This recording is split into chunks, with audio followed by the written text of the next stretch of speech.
everyone, welcome to Compliance Over Coffee. Just let me grab my coffee. I've got a lovely mug that I want to show you this morning that you haven't seen before, and it is this one. Can you guess where it comes from? The name should give it away. And I have a postcard on my vision board upstairs which is from this place, and from the Apollo mission, Apollo 13, which went wrong, and the slogan is "Failure is not an option," and I absolutely love that, and it's on my my vision board. So when I'm working in the office, I can actually see it. So that's my mug for today. It's not Eeyore or Tigger today, but I'm a Star Trek and a space freak as well, if you didn't know that about me. So I absolutely love everything about that. So this is another of my favourite mugs. And to keep me going, Trish, it's actually a huge mug. It's not actually a coffee pot, but it is a very big mug, actually, that Tony's made me my coffee in this morning. So what I wanted to talk to you about today was about property strategies and your knowledge on them.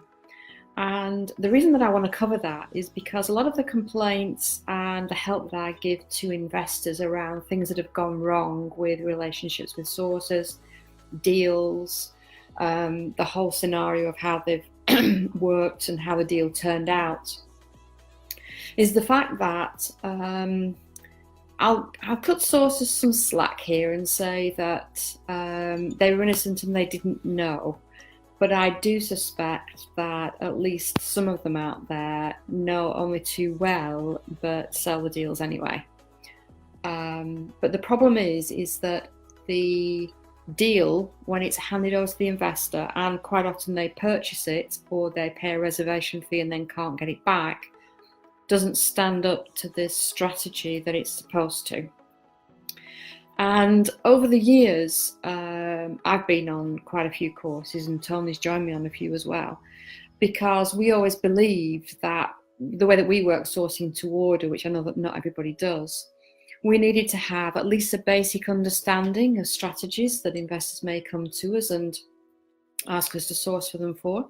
The only strategy that we don't cover, by the way, is rent to rent. That's lease management rather than sale purchase, and it isn't a skill set that I have. I have done a course on it, and I find it really very interesting, and I think it's a great strategy, but it isn't something that we source for. Isn't the rent to rent? It's slightly different from the sales. As I say, it's lease rather than sale purchase. So we've been on quite a few courses, sort of serviced accommodation, HMOs, to name a couple, so that we had a basic knowledge as to what the strategy entailed and some of the regulations and the compliance around each of those strategies. And the reason that I say that is because I've had quite a few investors come to me, and some of the deals, yes, I know, and people are going to start saying the investor needs to do their due diligence, and I agree and I accept that they really should be doing, and they don't do as much as they should do, but there are a lot of newbies out there who don't get it, and I think we need to be an awful lot more professional and stop handing the buck for due diligence over to the investor and saying, I'm putting this to you, it's up to you to check as to whether I'm telling lies, whether I've got it wrong or whether I haven't. I think we have to operate a lot more professionally than that, or at least I hope all of you feel that that's the case. Or maybe if not, maybe this group isn't for you. You need to know if a deal will stack up for whatever strategy you're going to advertise it for. So even if you don't source to order as we do, and you don't know what strategy your investor is looking for, you need to know whether that deal would stack up for serviced accommodation, or whether it would stack up as a standard vanilla buy-to-let, or whether it could be used as a HMO, or whether you could add value to it and flip it. Maybe you could do a loft conversion and add extra bedrooms to it, or put an extension on it, or maybe there's a side plot of land that could be split off from the title and got planning permission on. But you need to know if that's the case. And a lot of sources send out deals, for argument's sake, let's say for serviced accommodation. The property won't work for serviced accommodation. One of those reasons can be because there's a restrictive covenant on it, and they just haven't done the due diligence. And to be fair, neither did the investor until the point where they purchased it, because there was a refurb in up front. They didn't check. There was a refurb up front, and they didn't check about everything. And when it came out, there was a restricted covenant. It was 3 flats in a block, and the whole block had this restricted covenant on it. They couldn't sublet, and so it was useless as serviced accommodation. And when they got a valuation in to refinance out, they'd been told that they would be able to purchase low, refurb, refinance the cash out, use a service accommodation. It would cash flow, and it would do none of those. In fact, the valuation came in less than they'd actually paid for it in the first place. And these deals are being sourced for these investors, or put out and sold to investors. And my point is, and I hope that all of you agree, that we have to be better than that. We have to be much better than that to be able to do what we do and be able to hold our heads up high. At least that's how I feel anyway. So that's why I went out and did basic courses, in-depth knowledge about it, just a basic course about serviced accommodation, about HMOs, understand about Article 4s, understand about licensing.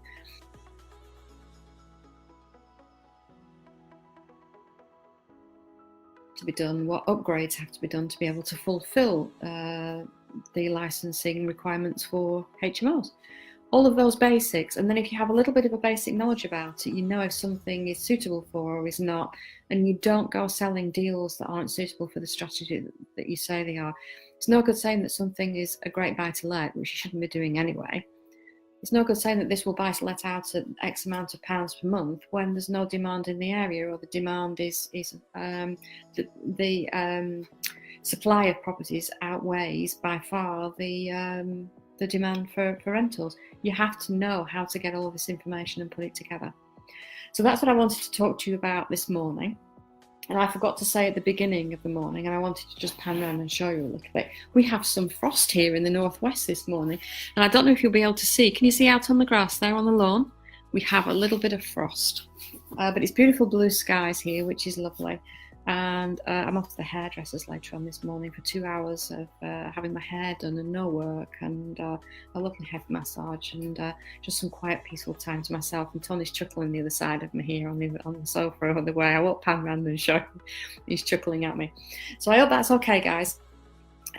Do you have sufficient knowledge on property strategies? Where are you lacking? Is there a little bit of a course that you could go on just to boost your knowledge a little bit as to how to work out as to whether a property would fulfill that criteria?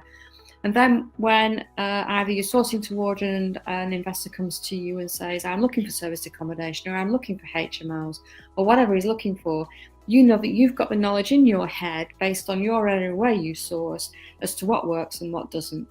And if you're just sourcing your deals first before they go out, you know which strategies they will fit and what the investor would have to do to be able to fulfill each of those strategies.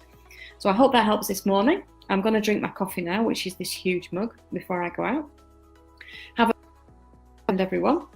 And I will be back as usual, same times, same days, Tuesdays and Thursdays next week with Compliance Over Coffee and much more for you. If there's any subjects that you want me to chat about, please put them in the comment box below and I will cover them for you next week. So have a great weekend and bye for now.